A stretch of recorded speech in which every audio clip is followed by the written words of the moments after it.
سلام دوستان، امروز اومدیم با یه چالش بسیار زیبا. این سنگ پرسپولیس، این سنگ استقلال. میخوایم شانس پرسپولیسیا با استقلالیا رو تست کنیم، ببینیم کدومش قشنگ‌تر در میاد. پرسپولیسیا، استقلالیا، لایک و کامنت یادتون نره حتما از تیمتون طرفداری کنید. سلام میکنم خدمت پرسپولیسیای گل. این سنگ پرسپولیسه. سنگ بعدی هم سنگ استقلال میخوام بهتون نشون بدم. بازشون کنیم ببینیم کدومش خوشگل تره. نظرات خودتون و دوستان تو کامنت ها بهم بگین.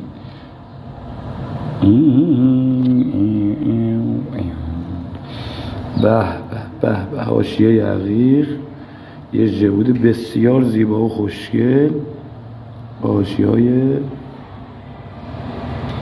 عقیق خوش رنگ و زیبا. این سنگ پرسپولیسی هاست.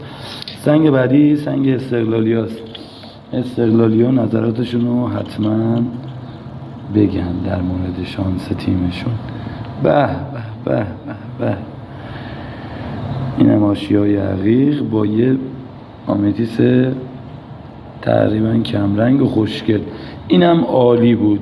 حتما نظراتتون رو بگین ببینیم کدوم سنگ و کدوم تیم پیروز از این امتحان اومده بیرون از این